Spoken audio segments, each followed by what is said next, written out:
Patrick, I'm pleased to have you back in action this week. We've got a lot to discuss. More fallout from the Epstein files. You've been following this from the very beginning. How you doing today? Good. How you doing, Jason? Thanks for having me back. It's good to see you. Yeah, a lot of fallout, but still no arrests for some reason. So, Well, um, not in the U.S., but of course everybody is talking about this arrest of Prince Andrew. I don't know. I mean, is this the first time somebody royal has been arrested? from what I was reading, it's the first time in like 370 years or something. I think King Charles the First was the first one to be arrested like 400 years ago. Um, and yeah, it's just I have my theories. I don't think that we are going to see any arrests here. Um, I mean, I'm glad to see Prince Andrew.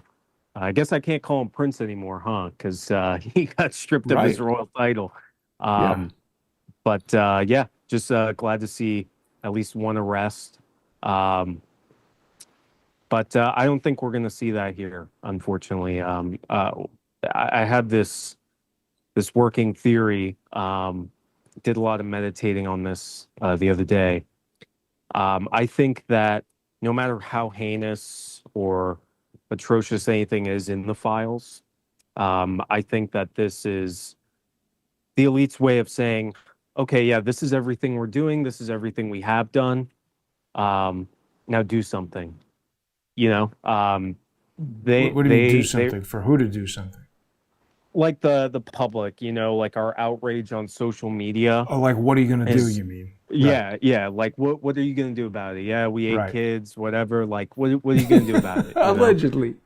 Allegedly, yeah, allegedly. But yeah, that's the way I see it. And I'm like, they wouldn't let us see these files if they, knew that they wouldn't be able to protect themselves or shield themselves from accountability. And that's what bothers me the most about the whole thing. I know we saw some former prime minister in Norway get arrested, and then he had like an assistant or something.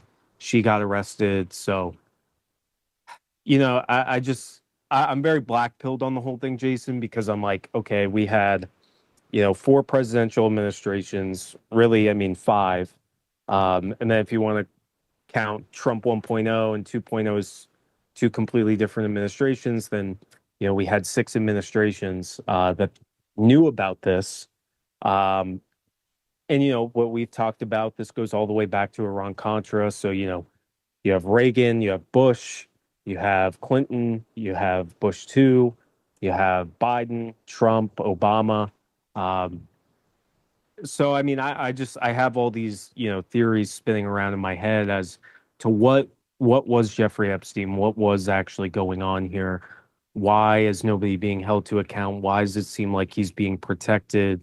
Why are they all of a sudden now releasing the files and letting us see all these atrocities? So yeah. I think a lot of people share your opinion, Patrick, that this is like performative and that nothing will actually happen to Prince Andrew. They march him out and basically show him getting arrested, and everyone's like, ooh and ah. By the way, we should mention that this is an AI image that I've created. This is not an actual photo of Andrew being arrested. I always try to put things in the image to alert the viewer that it's not real. Obviously, Jeffrey Epstein is not a giant face in the clouds, so this is kind of like a conceptual rendering. But yeah, I mean, you might be correct, Patrick. It's something that we're going to continue to discuss on our sponsor exclusive segment right after this. People can join us on crowdsourcethetruth.substack.com, subscribestar.com, or patreon.com/crowdsourcethetruth, or of course on substack.com/@single company. Single is spelled with an X, and people can follow Patrick on his Substack page. Patrick is a Navy veteran, and he's the founder of the Single Company. Patrick, you were the first guy to mention these very strange and still unexplained possible Navy connections for Jeffrey Epstein. You were out last week, but all this fallout happened from sloppy Steve Bannon hanging out with Jeffrey Epstein. He's Navy intelligence. Jack Yeah. Posobiec is always on Bannon's show. He's Navy intelligence. What is going on with that? I think that, it's all about like access, right? So I think the U.S. Navy has always been at the forefront of not just military technology, but technology as a whole, especially when it comes to defense capabilities. So, the F-35, the F-18, the F-16, um, the Osprey, all these advanced aircraft, they come from the Navy. Like the Navy is the one who uses them, puts out the contracts for bid, has, Northrop and Lockheed build them. Um, so the Navy has always been at the forefront of military technology. Um, and I think that is the only reason why Jeffrey Epstein was so associated with, like naval intelligence or top secret facilities. Like we talked about, his West Palm Beach mansion was close to a SEAL delivery vehicle, like workshop, essentially. This top secret confidential laboratory where they would make all of this advanced technology for deploying SEALs off of submarines or even submarine technology. So I can't remember what episode we spoke about that, but he seemed to have himself um, in this radius of top secret military or government technology. Um, he was wearing the Navy SEAL uniform to the party in 2006, I believe. Um, we have That was Commander Prince March. Andrew's daughter's birthday. You were the Yep. first person to talk about this, as far as I know. This is, well, we didn't know each other in 2019, but it's Business Insider reporting on that in 2019. Interesting, though, that Andrew got arrested. What are they going to do? They're just going to put him on trial and let him go? Maybe. Yeah, I think so. And you know, the reason why I started like the investigations the way I do them is because I kind of already knew that unfortunately we weren't going to see arrests and or prosecutions for the crimes against children or trafficking women or all the illegal stuff that they're alleged to do. um, I kind of already had I started my investigations with the premise that okay, none of them are going to get arrested for the most heinous things that they did. So if we go through government contract data, if we go and we find a money trail, maybe we could get them that way. And the case that I always thought about every time I did, these contract investigations was, when they went after Al Capone. And Elliot Ness, he was a Treasury law enforcement official.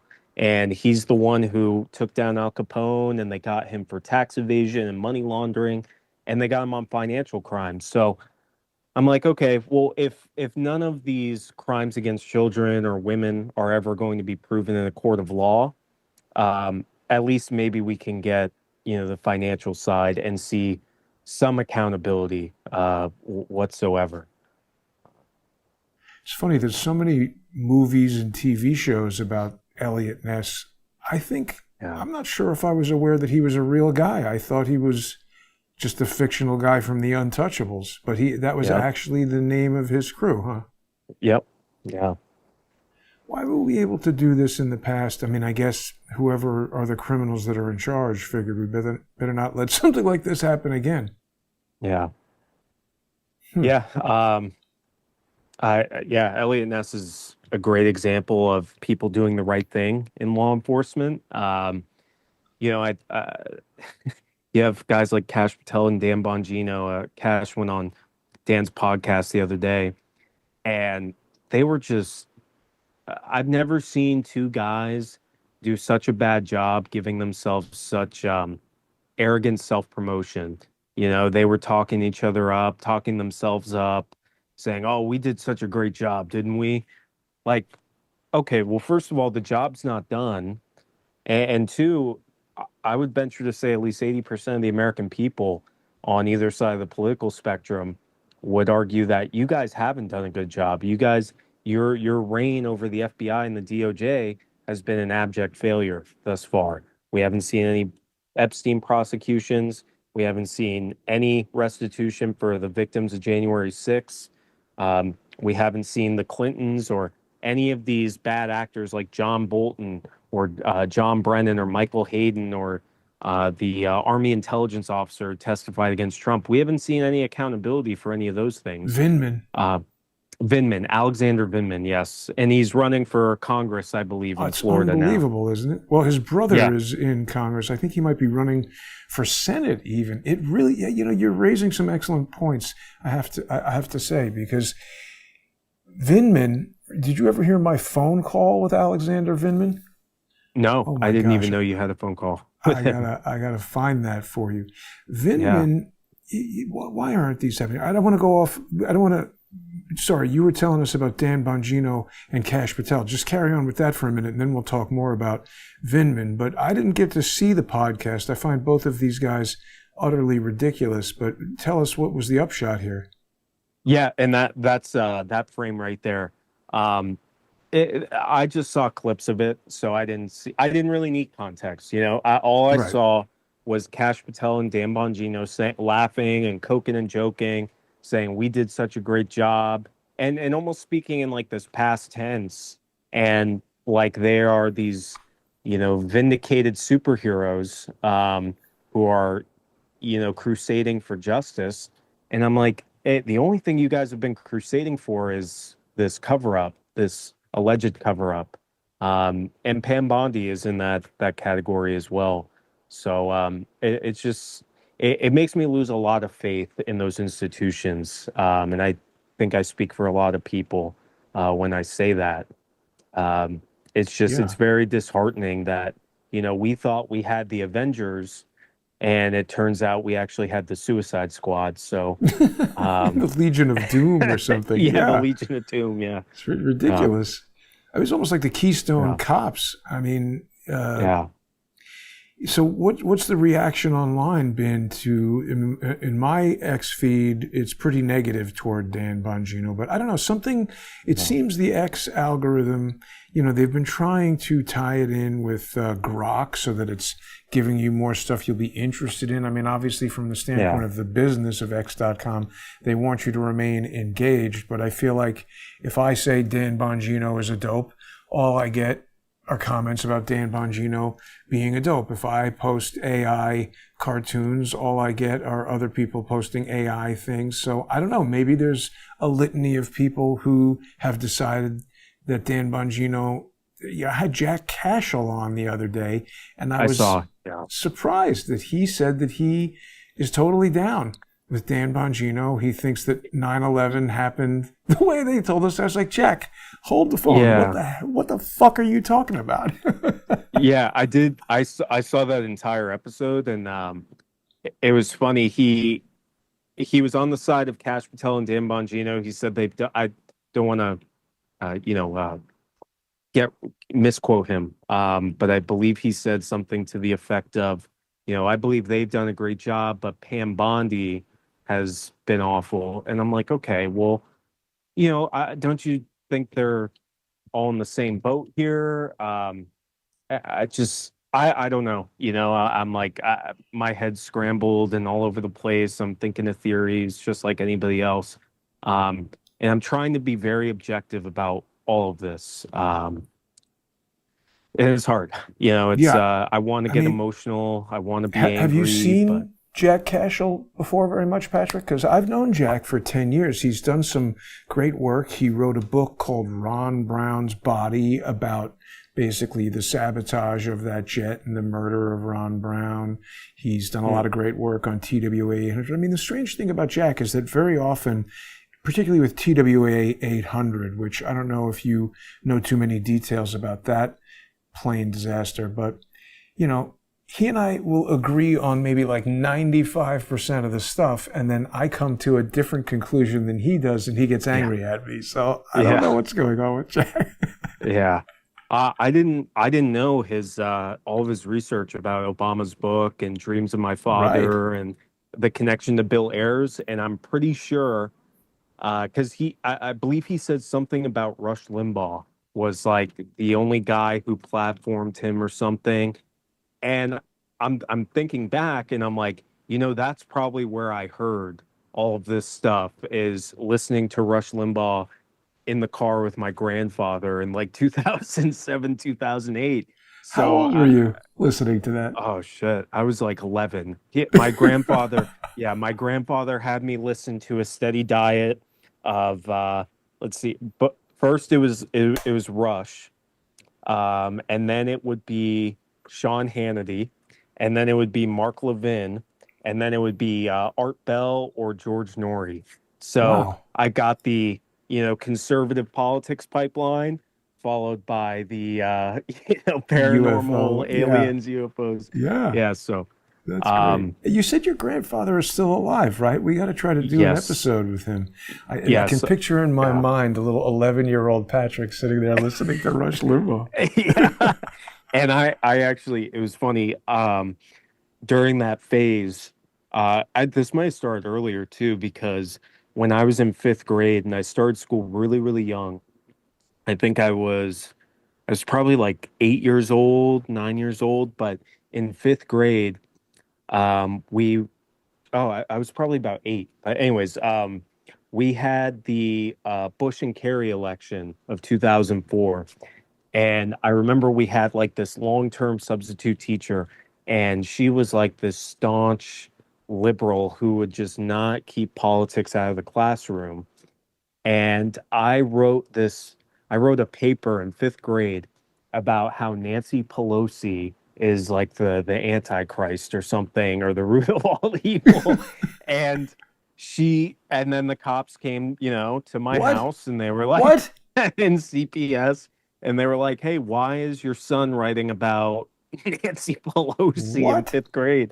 Yeah. That's crazy. Um, but I was, I wasn't thinking for myself then, but looking back, I wasn't too far off with that paper I wrote in the fifth grade. So, um, yeah, good times, good That's times. amazing. Well, I mean, listen, people can keep up with your writing now on Substack. Check out all Yes. this stuff, and you do your grandfather proud on there.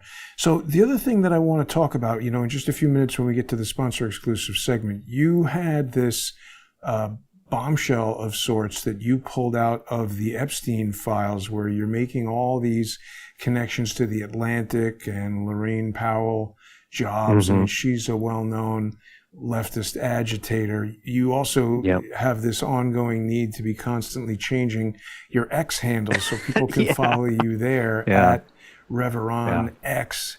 It's all due to the trans leftists attacking you. Give Yeah. us Yeah. give us an overview of what you've got Oh in my this God. mind map Uh, or whatever you've created here. no, so actually, I didn't create this, Jason. This is something that Jeffrey Epstein was sending to his cohorts via email. Hmm. And it was him, Ghislaine Maxwell, and I think Reid Hoffman was CC'd on there. But it was, the usual suspects.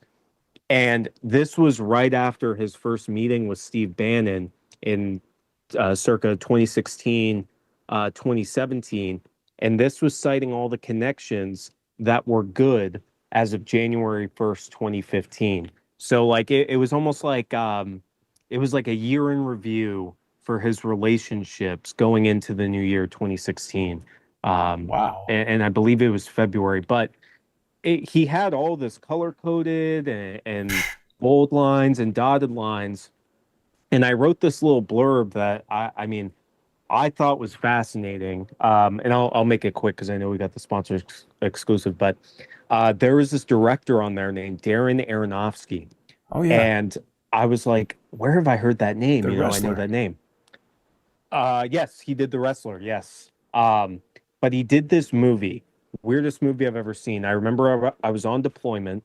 We were in the South China Sea. I was on the Carl Vinson, and the media people on the boat, they played this movie called Mother. And Mother is just, how you spell mother, but with an exclamation point at the end. Stars Javier Bardem and Jennifer Lawrence. And it is the weirdest movie I've ever seen. and he wrote and directed it. So he wrote this entire movie. This is where it gets weird. The movie has like this, it is just anxiety throughout the whole film. It is like you feel horror and anxiety, but it keeps increasing until about the last 30 minutes of the film. It is about this, virtuoso writer that Javier Bardem plays, and his wife is Jennifer Lawrence, and they're in this quiet ranch home in the middle of nowhere, and she's pregnant, and it is just very weird. The house is like bleeding, um, and then all of these strangers, almost like two by two by two, they start invading her home. They'll break stuff, they'll smoke cigarettes. So it's like all of the most blatant displays of disrespect to a pregnant mother in her own home, these people do. And the husband is like allowing it to happen. So he starts off with like having these two psychotic, like sycophants invade his home. They treat his wife like shit. And then it's more and more and more and more.